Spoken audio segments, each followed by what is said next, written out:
Quero saudar a Sua Alteza, o Dr. Bertrand e o Cardeal Burke, a pessoa dele, saúdo todo mundo, inclusive também nosso Duque Paul de Oldenburg. Uma satisfação tê-lo aqui e agradecer ao Instituto Plínio Correia de Oliveira esta oportunidade de trazer para vocês o que a ciência sabe realmente e que nós desconhecemos. Então, essa apresentação, ela mostra, primeiro, a variabilidade do clima nos últimos 420 mil anos do planeta Terra, mostrando que sempre esteve quente ou frio. Passamos depois, então, para a perspectiva da tendência do clima para esses próximos 10, 15 anos, que não é de aquecimento, e sim de resfriamento. Vamos comentar também sobre os modelos de clima, que são códigos ou programas de computador, que na realidade não representam os processos físicos que controlam o clima global, e esses modelos não conseguem reproduzir o clima atual. Tal forma que fica muito difícil acreditar no que eles estão prevendo para daqui a 100 anos. Ou 12 anos, como foi dito, que temos até 2030 para evitar que o planeta entre em colapso. E o último bloco, então vamos falar exatamente sobre o papel da Amazônia no clima global.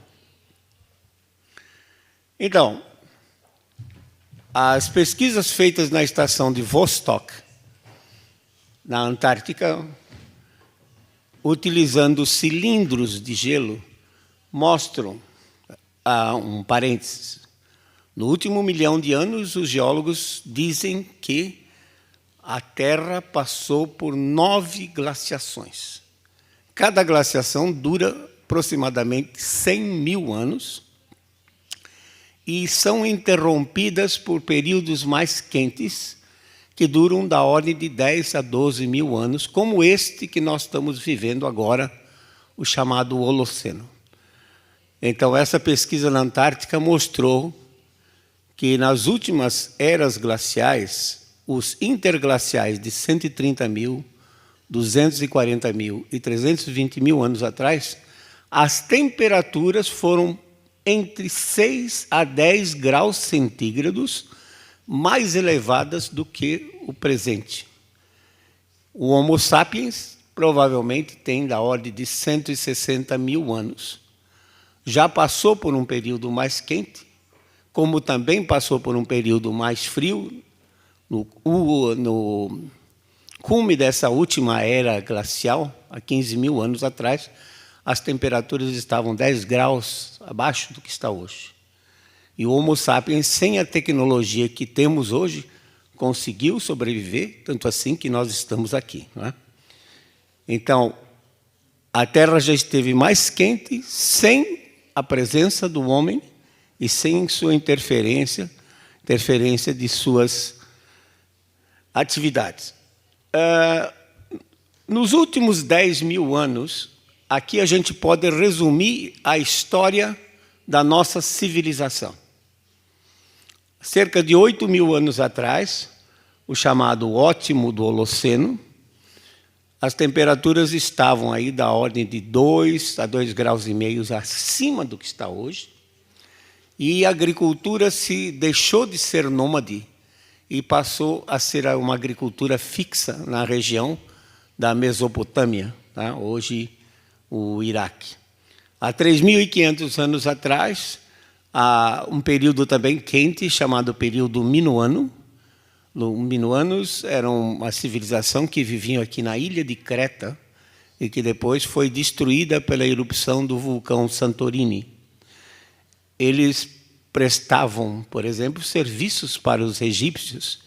Eram muito excelentes artesãos e a civilização egípcia cresceu nesse período quente. Mais tarde, o período romano quente, entre 400 a.C. até 300 depois de Cristo, que permitiu aos romanos, então, dominarem toda a Europa, desde o Oriente Médio até a Escandinávia e a costa norte da África, porque estava quente, a agricultura era pujante, todo mundo tinha o que comer e não tinham nem que se preocupar com os romanos presentes. Tá? Voltou a esfriar e entre 900 depois de Cristo e aproximadamente 1250 houve um novo período quente chamado medieval quente, que deu origem ao Renascimento.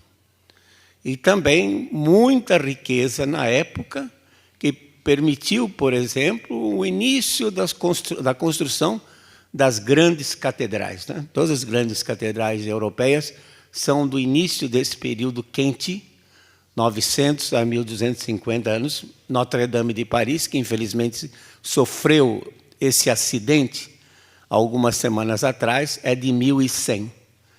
Então, era um período muito pujante, graças ao fato do clima estar quente.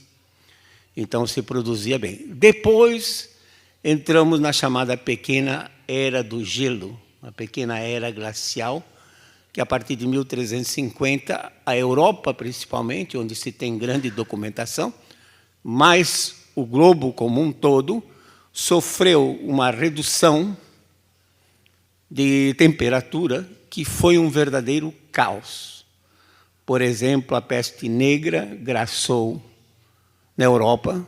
Estima-se que 70 milhões de pessoas tenham morrido por conta dessas pestes e desse período que trazia muita frustração de safra.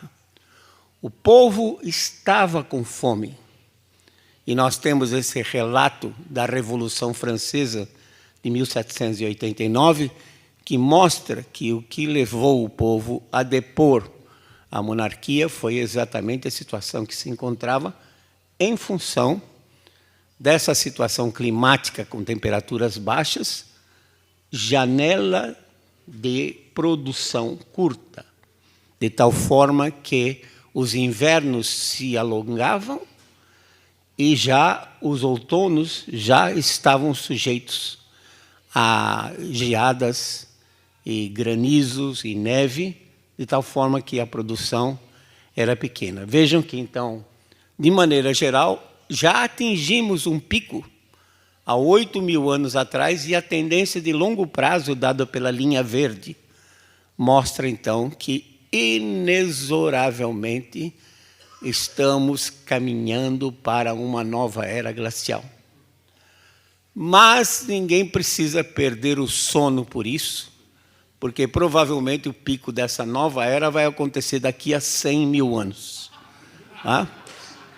E se alguém estiver vivo, tá, que procure resolver o problema no tempo devido. Mais recentemente, nesses últimos 100 anos, saímos então dessa pequena era glacial, que durou provavelmente até 1915, início do século XX. A partir daí, houve um aumento na temperatura, como mostra essa curva verde, que é a temperatura, e essa é uma série do Centro Hadley, da Inglaterra, não é minha. O Centro Hadley tem essa variação da temperatura, que mostra entre 1916 e 1945, houve um aumento na temperatura que foi devido à atividade solar. Aqui, neste gráfico, nós temos número de manchas solares, que quanto mais manchas o Sol tem, indica que ele está mais ativo. E essa série é do Observatório de Zurique, na Suíça, organizada já desde 1749. que mostra que o período de atividade solar, no início do século XX até a metade do século XX, foi o maior, mais intenso desses últimos 400 anos. E estudos paleoclimáticos mostram que esse ciclo, na verdade, esse período, foi mais intenso dos últimos 4.000 anos. Mostrando, então, que aquele aquecimento que nós tivemos entre 1916 e 1945 foi perfeitamente natural, podendo ser explicado pela atividade solar. O painel intergovernamental de mudanças climáticas, que tem a sigla de IPCC em inglês, e que é o maior órgão terrorista climático,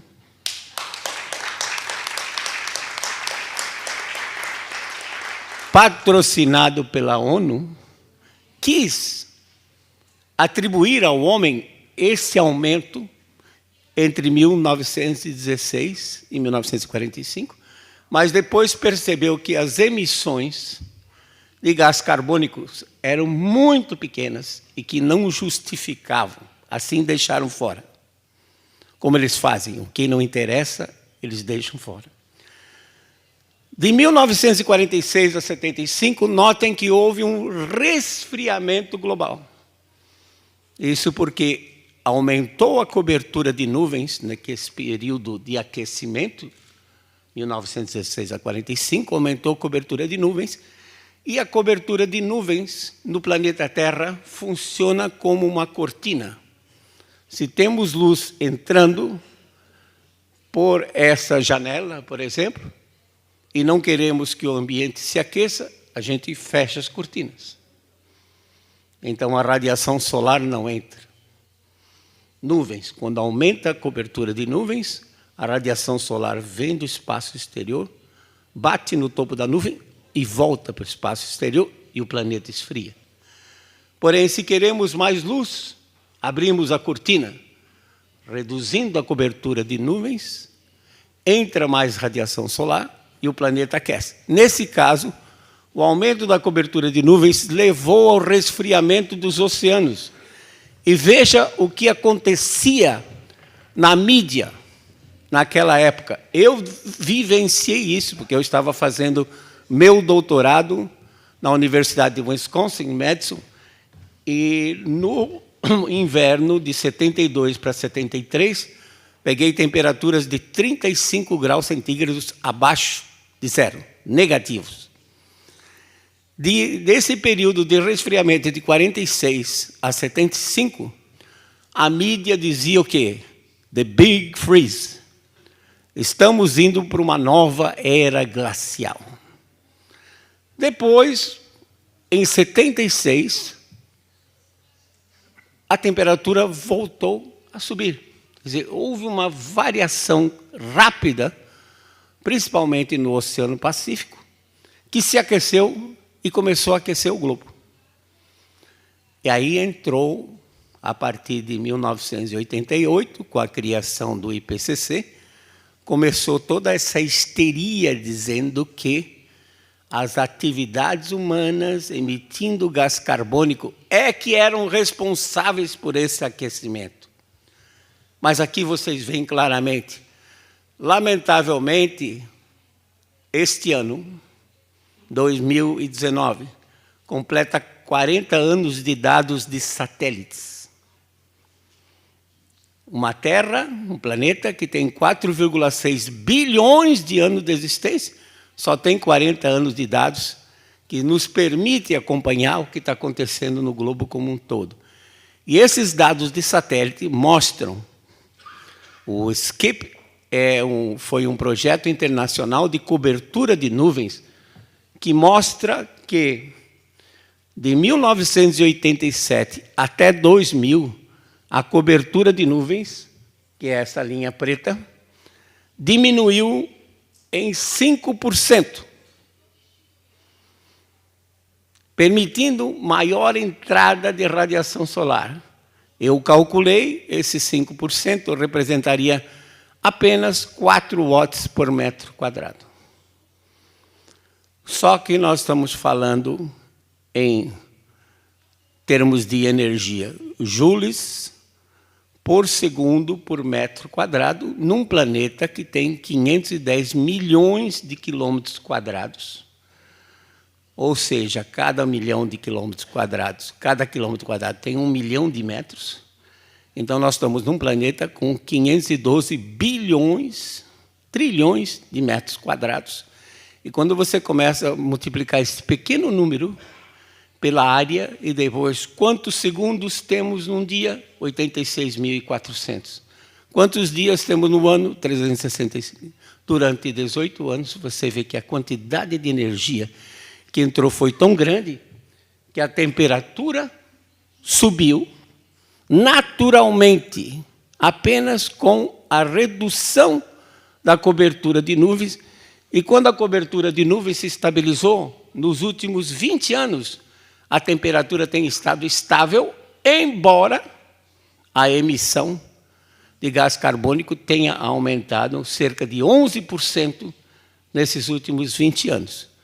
O que mostra claramente que o gás carbônico não tem relação nenhuma com a temperatura do planeta e que os grandes controladores são cobertura de nuvens e os oceanos, que constituem 71% da superfície terrestre. Aliás, é um planeta que tem um nome errado. Como vou chamar de planeta Terra, um planeta que só tem 29% de continentes e 71% de água? Devia ser um outro nome para esse planeta. Vejam, então, que os dados de satélite mostram que a temperatura tem estado estável, às vezes um pouco elevada, com esses picos que são relativos ao chamado fenômeno El Niño. Vocês se recordam que El Niño é um fenômeno oceânico, ocorre no Pacífico, em que as águas do Pacífico tropical ficam superaquecidas. Não sabemos qual é a causa disso, mas sabemos diagnosticar, constatar. E como são áreas imensas, mais de 30 milhões de quilômetros quadrados que ficam superaquecidas, jogam muito calor na atmosfera, a ponto de elevar a temperatura, por exemplo, no El Niño de 97 e 98, de 0,74 graus, no El Niño moderado de 2009 e 2010, meio grau, e nesse fantástico El Niño que ocorreu agora, entre 2014 e 2016, elevou a temperatura global de quase 0,9 graus centígrados. Se nós retirássemos esses El Niños dessa série, nós veríamos que a temperatura praticamente estaria estável, de tal forma que as atividades humanas não interferem com o clima global. E o que a gente vê, por exemplo, o Oceano Pacífico, mostra que, pela cor vermelha, acima do zero, o Oceano Pacífico, que constitui 35% da superfície terrestre. Recordo, somados todos os continentes juntos, temos 29%. O Oceano Pacífico sozinho, 35%. É maior do que todos os continentes juntos.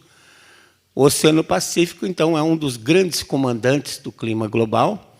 De 1916 a 45, o Oceano Pacífico ficou mais aquecido. Depois de 46 a 75, esfriou, que levou a mídia a dizer que íamos para uma nova era glacial. A partir de 76, o Pacífico voltou a aquecer. Provavelmente até 2005, ainda não temos certeza se é 2004, se é 2003, estou dizendo 2005. E agora, a partir daí, temos o El Niño de 2015 e 2016, e a partir daí há uma tendência do Pacífico se resfriar. Então, afirmações que estão, por exemplo, no instrumento Labores, dizendo que a primeira preocupação é com o Ártico, que está derretendo. Depois vem a Amazônia.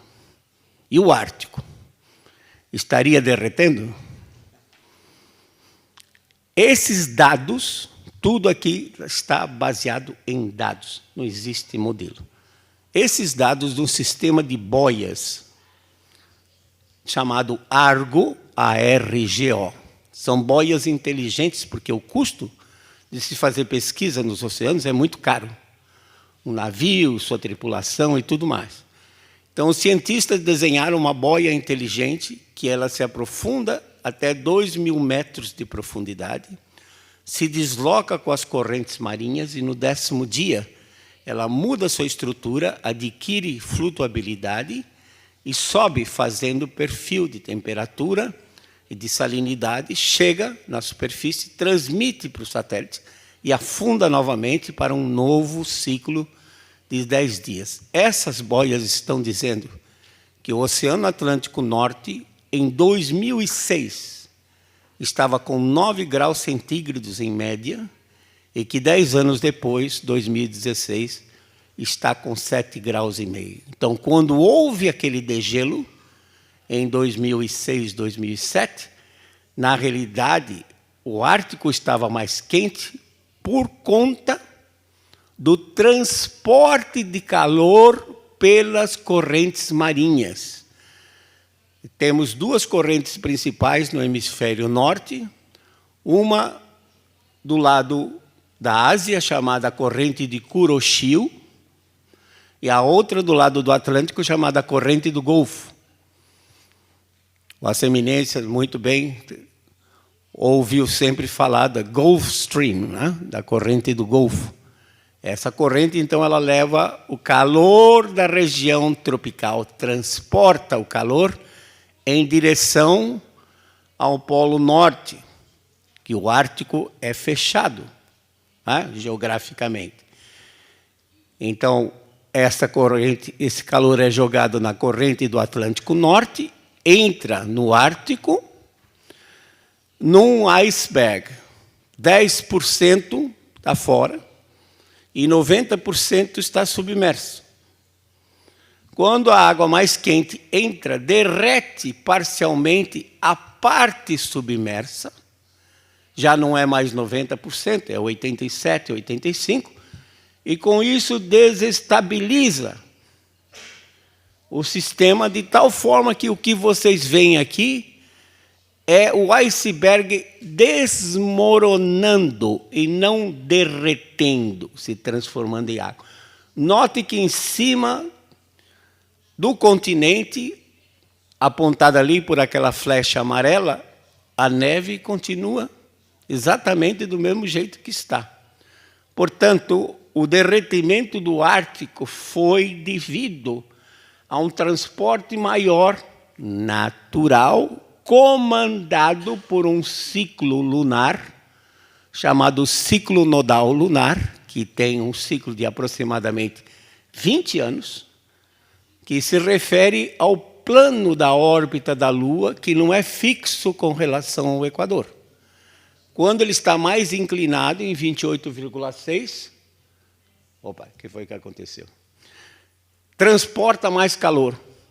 E já temos um registro na revista Monthly Weather Review, que é da Sociedade Americana de Meteorologia, American Meteorological Society, que descreve uma expedição norueguesa em novembro de 1922, chefiada pelo Dr. Adolf Hoyle, que fez sondagens, uma expedição oceanográfica fez sondagens no Ártico, até próximo do Polo Norte, 81 graus de latitude norte, e verificou que as águas estavam mais quentes. 1922. Perguntem-se, qual era a atividade humana em 1922, emitindo gás carbônico capaz de ter derretido o Ártico naquele período? E o nível do mar vai subir? Aqui está a visão do History Channel do que será Manhattan no ano 2100. Vocês estão vendo aqueles táxis amarelos que são característicos de Manhattan? não podem ver, não é por culpa da foto, mas é porque eles foram transformados em Yellow Submarines para poder transportar as pessoas. Al Gore disse que o nível do mar, ex-presidente, né, ex-vice-presidente americano, disse que o nível do mar vai subir de 6 metros até 2006. O IPCC, no relatório de 2007, foi modesto, 59 centímetros. Agora, no relatório de 2013, o IPCC diz 98 centímetros. Eu disse, mas dada a imprecisão que nós temos, por que não arredondamos isso para 1 metro? Não pode. Porque 1 metro seria, como se diz, um chute. E 98 centímetros é um cálculo preciso. Medir nível de mar nesse nosso planeta é missão impossível. Entre outras coisas, movimento de placas tectônicas. Por exemplo, hoje, Estocolmo, que tem mais de 200 anos de medida de nível de mar, mostra que o nível do mar está baixando. Em compensação, Veneza, no Mediterrâneo, mostra que o nível do mar está aumentando. A placa da Europa faz um movimento. Como o instrumento está fixo na placa, a parte da placa que levanta, nesse caso, na Escandinávia, mostra que o nível do mar está baixando. E o mesmo instrumento, em Veneza, mostra que o nível do mar está subindo. Então, não há absolutamente comprovação nenhuma que o nível de mar esteja se acelerando nesses últimos anos. Não há evidência científica, porque é impossível você medir nível de mar num planeta cuja crosta se movimenta, composta de 20 grandes placas. E vocês vejam só uma curiosidade. Al Gore comprou essa mansão de 9 milhões de dólares, quando o mercado americano, em 2008, estava muito ruim. A mansão valia 25, ele comprou por 9 milhões de dólares. Em Montecito, na Califórnia, o que chama atenção? Esse imenso Pacífico que se estende para o oeste.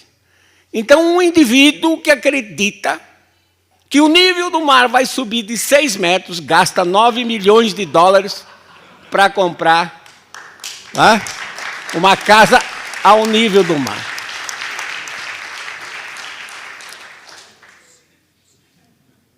Qual a origem de toda essa visão catastrófica, dizendo que o homem está destruindo o planeta?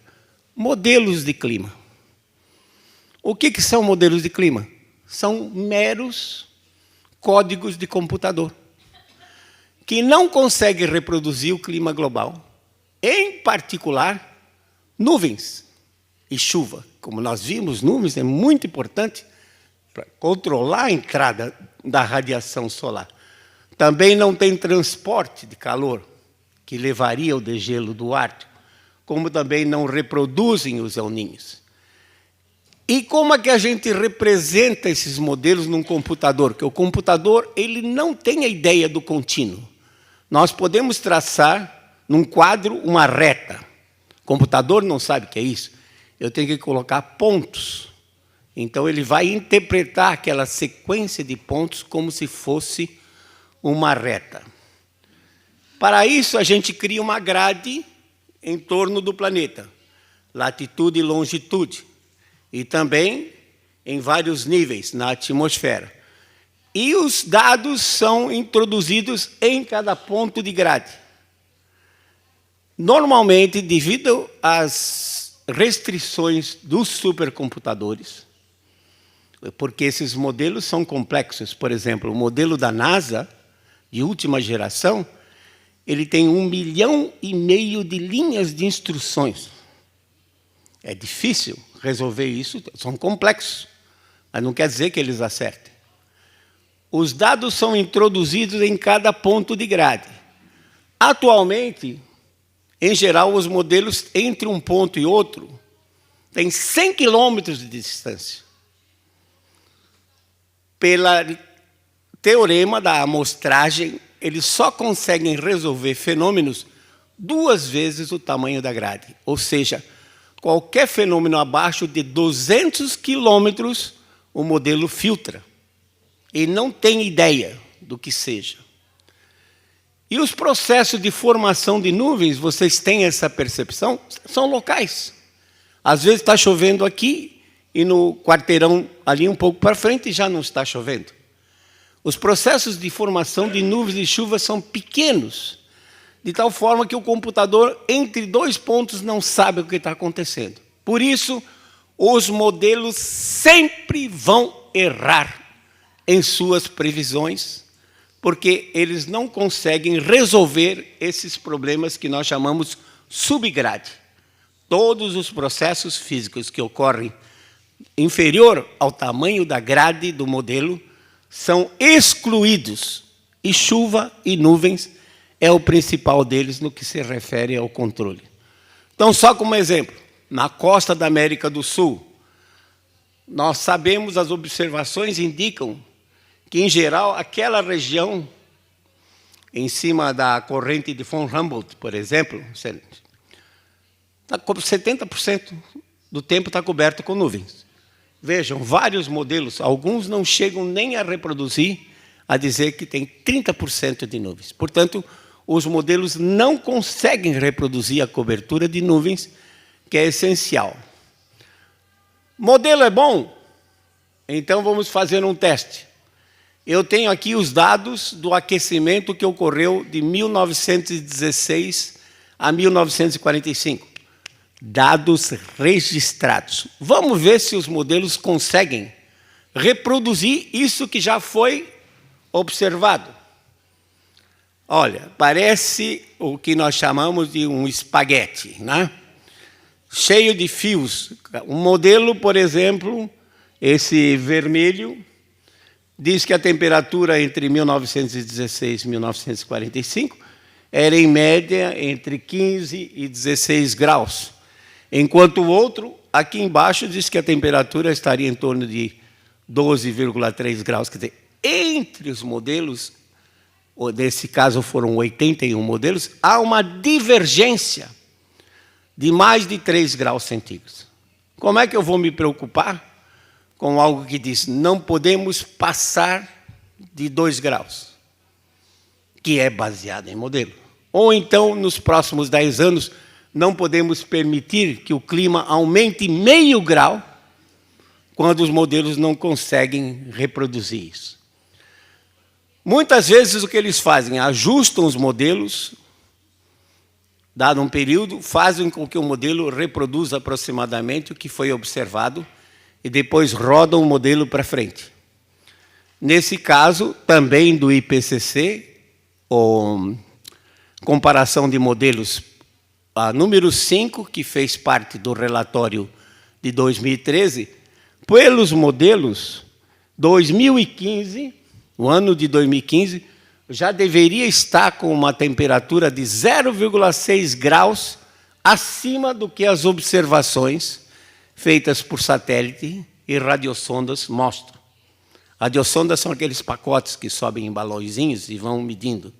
Então, vocês veem que o modelo não só não consegue reproduzir já climas passados, que nós temos evidência, como também não consegue, ao projetar, manter-se próximo da realidade. Eles tendem a superaquecer o planeta por conta que os modelos, como pode ser visto aqui à esquerda, eles tendem a aquecer os oceanos.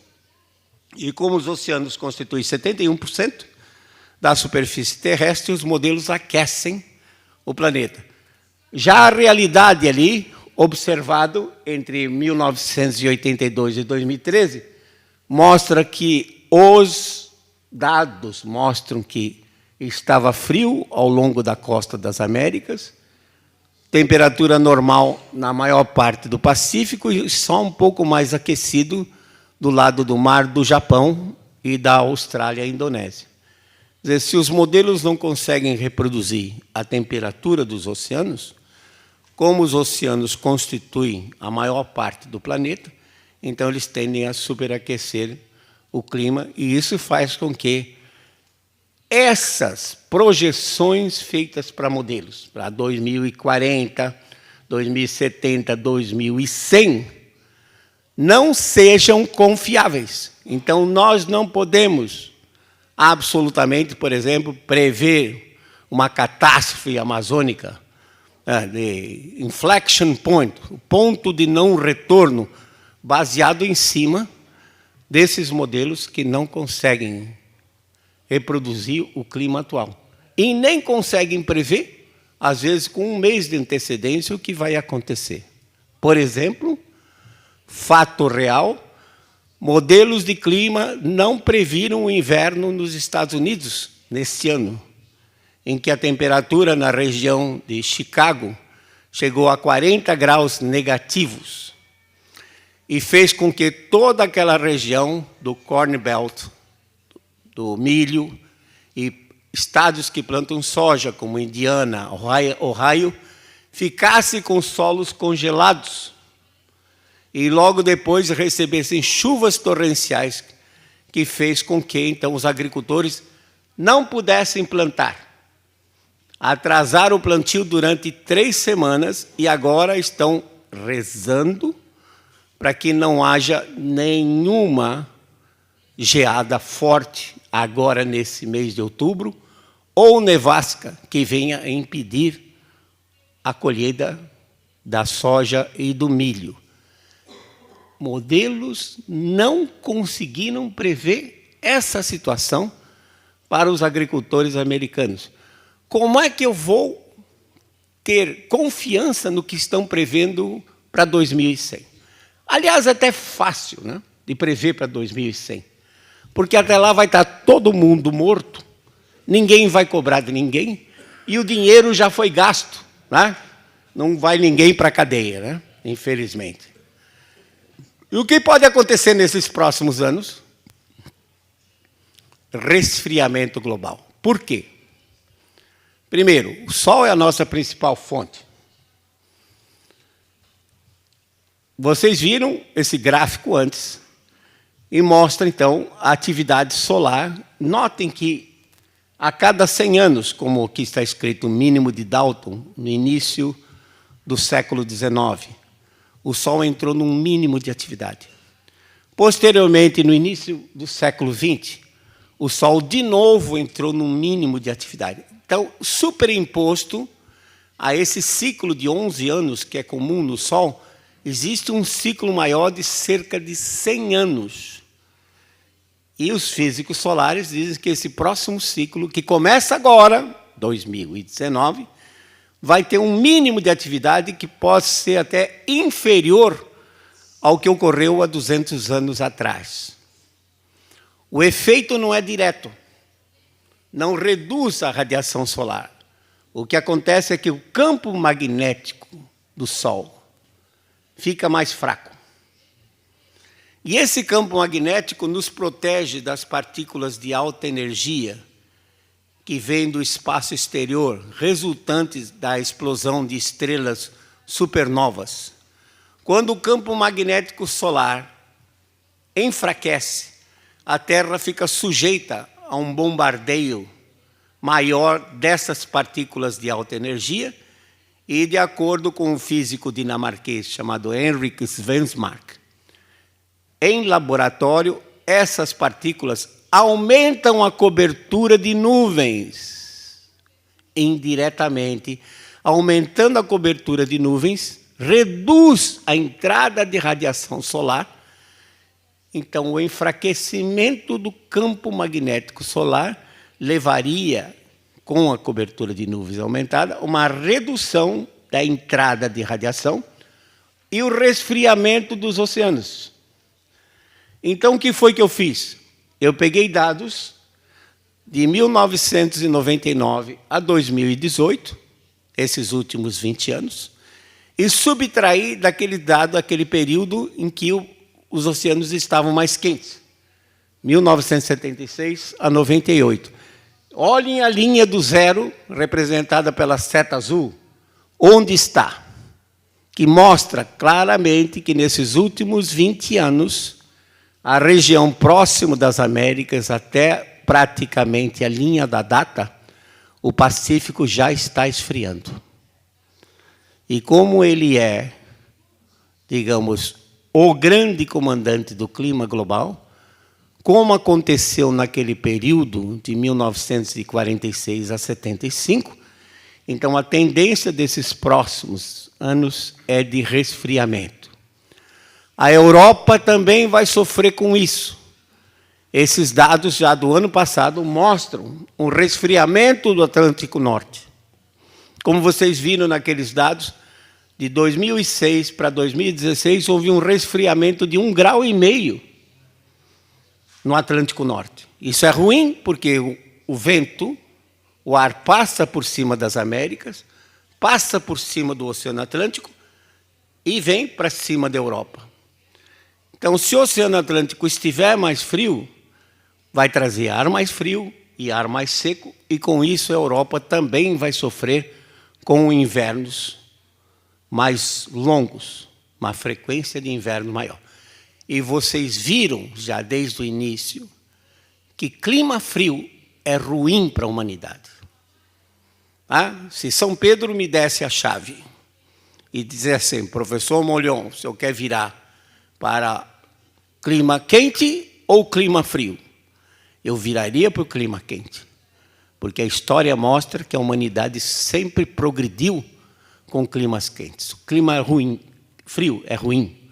Por exemplo, a Inglaterra mantém uma estatística de número de excesso de mortes acima de pessoas de acima de 65 anos, que mostra que todo inverno rigoroso morrem 40 a 50 mil pessoas idosas, a mais do que o normal, quando comparado com o restante do ano, devido ao problema da calefação. Então, na Europa, a energia elétrica está custando muito mais caro, fica difícil a calefação, e principalmente os idosos sofrem com isso. E a Amazônia? Muito bem. Novamente, nós lançamos a mão de números, porque contra números não há argumentos. Nós colocamos uma caixa virtual em cima da Amazônia, com paredes norte, sul, leste e oeste, e uma tampa para não escapar umidade nenhuma, a 8 quilômetros de altura. E computamos quanto entrou, com dados de 1999 a 2014, quanto entrou de umidade na Amazônia, vinda do Oceano Atlântico, que é a principal fonte. E quanto saiu? Então, aqui estão os valores do fluxo médio saído da Amazônia, ou vindo do norte, e indo para o centro-oeste e o sudeste do Brasil. Porque o documento, o Instrumentum Laboris, diz que a Amazônia é responsável pela distribuição das chuvas no restante da América do Sul. Mentira! Esses dados mostram que durante a seca severa que nós tivemos em 2014, que uma cidade como São Paulo ficou sem água, foi o maior fluxo registrado nesse período de dados. Então, não faltou umidade vinda, faltou um mecanismo capaz de transformar aquela umidade em chuva, que não existia, e que depois eu posso entrar em detalhes para quem queira saber. Mas não houve falta de umidade, portanto, o desmatamento da Amazônia, que, como foi bem dito aqui, não é do bioma amazônico. Existe, por causa de incentivos fiscais, uma região chamada Amazônia Legal, que é de 5,2 milhões de quilômetros quadrados. Mas nessa região Amazônia Legal, no Brasil, apenas 65% é bioma amazônico. Os outros 35% são floresta de transição, cerradão e cerrado, e são essas que estão sob a pressão antrópica. E nessas é que você vê fogo. Conforme Sua Alteza falou aqui, é impossível você queimar na floresta tropical chuvosa, que chove 330 dias por ano. Você não consegue queimar, está sempre úmido. O pior ano, da pior seca que nós tivemos ultimamente no centro-oeste e no sudeste, não foi por falta de umidade, mas sim de um mecanismo capaz de transformar isso.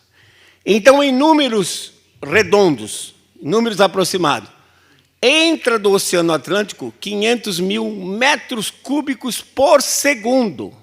Veja, 500 milhões de litros na forma de umidade entram. Na floresta, em cima da Amazônia, 80% disso, 400 mil, são convertidos em chuva. 100 mil passa direto. Dos 400 mil que são convertidos em chuva, 200 mil metros cúbicos por segundo sai pelo rio, devolvido para o Oceano Atlântico. E os outros 200 mil são reciclados pela evapotranspiração das árvores, de tal forma que, somado os 100 mil com os 200 mil da evapotranspiração, que é o número 4, teremos, então, um fluxo de saída para o sul e sudeste de 300 mil metros cúbicos por segundo. Um raciocínio físico simples mostra, então, que a Amazônia, o desmatamento, não interfere na distribuição da chuva. Nós podemos raciocinar por um método matemático que se chama raciocínio por absurdo.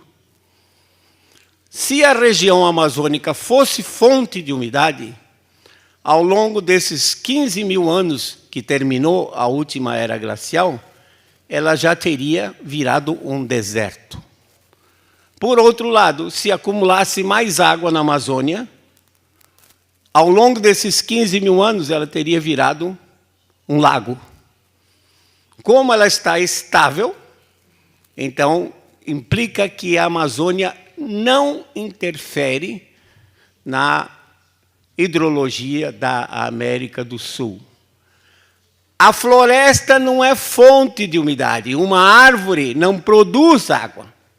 Ela apenas recicla a água que estava no solo da chuva anterior. Árvore não produz água. Floresta não produz água. A água vem do Oceano Atlântico, na forma de umidade. E a floresta existe porque o clima permite que ela exista, e não ao contrário. Não é a floresta que condiciona o clima, mas sim o clima permite a existência. E nós colocamos uma torre, como o senhor Julio falou, em 1983. A torre está lá até hoje, são 36 anos que essa torre está na floresta amazônica. E nós medimos a assimilação de carbono pela fotossíntese. Pelas medidas que se tem, então, dessa torre na Amazônia Central, estima-se que a floresta absorva, se eu generalizar isso para os 550 milhões de hectares, metade do que o homem joga na atmosfera. 4,5 gigatoneladas de carbono por ano. O homem joga 9. Mas, atenção, estima-se que as fontes naturais, oceano, solos e vegetação, emitam para a atmosfera 200 bilhões de toneladas de carbono por ano. Esse número amarelinho aqui embaixo, à esquerda. Quando a incerteza nesses números é 20% para cima, 20% para baixo, 40 bilhões de toneladas para cima, 40 bilhões de toneladas para baixo, quer dizer, eu não sei se são 240 bilhões ou não sei se são 160 bilhões. A barra de incerteza hoje é 80 bilhões de toneladas. E o homem só coloca 9. Então, acabou meu tempo. Então, vocês veem que, na realidade, a Amazônia absorve por fotossíntese, sim, uma parte. mas mesmo as emissões humanas são irrisórias comparadas com, quer dizer, 10% do valor da incerteza e praticamente 4% do valor do que nós acreditamos que sejam os fluxos naturais. Disse que a Amazônia é responsável pelo clima do mundo. De fato, quando você tem condições normais, aquela primeira tira de cima, mostra que há uma formação de nuvens e, consequentemente, calor é colocado na atmosfera e transportado para lá. Porém, num ano de El Niño, ocorre o contrário. Quer dizer, se a Amazônia fosse realmente responsável por essa circulação, também existiria nos anos de El Niño. E mostra que não, que essa fonte é intermitente e que o clima global é que comanda, inclusive, a Amazônia. Então, para terminar, já que o Júlio está me pressionando aqui, lembrar que clima varia por causas naturais. Eventos extremos, tempestades e secas, sempre ocorreram no passado com o clima mais quente, o clima mais frio. Como a população aumenta, então nós temos que planejar melhor e nos adaptar a essa situação. Aquecimento global é um mito, para não dizer uma farsa. O homem não tem condições de mudar o clima. O CO2 não é um gás venenoso, não é um gás tóxico. O CO2 é o gás da vida. Se ele não existisse, não existiriam plantas. Sim, mas eu não sou vegetariano, não sou vegano. Eu sou vegetariano de segunda ordem. Ou seja, só como costela, entrecote, etc. Mas para chegar ao nível de entrecote, o boi tem que comer capim. Então, é muito importante o CO2. Então, quanto mais CO2 tiver neste planeta, maior vai ser a produtividade. A fotossíntese vai ser muito mais acelerada e reduzir as emissões, como quer o Acordo de Paris de 2015, é inútil. Eles querem um fundo de 100 bilhões de dólares por ano para reduzir as emissões. Como se eu nem conheço as emissões naturais com a precisão que seria necessária? Então, joga esse dinheiro para reduzir as emissões e basta um El Niño aquecendo as águas para emitir praticamente o que o homem leva para emitir em meio ano. Um El Niño, basta. Enquanto nós estamos cheios de problemas sociais, né? A miséria no mundo, 1,5 bilhão de pessoas que não têm o que comer, muitos sem acesso à eletricidade, a saneamento básico, estão pensando em gastar 100 bilhões por ano para reduzir algo que nem dá para comprovar, que a variabilidade natural é muito grande. Próximos 10, 12 anos, no mínimo, resfriamento global. Vai haver uma frequência maior de invernos, principalmente nas regiões fora dos trópicos. Brasil também sofre, os estados do sul, até Minas Gerais e Mato Grosso, sofrem também com esse resfriamento. Argentina, Uruguai e a Europa, a Ásia e os Estados Unidos vão sofrer mais situações parecidas com esse ano, nesses próximos 10, 12 anos.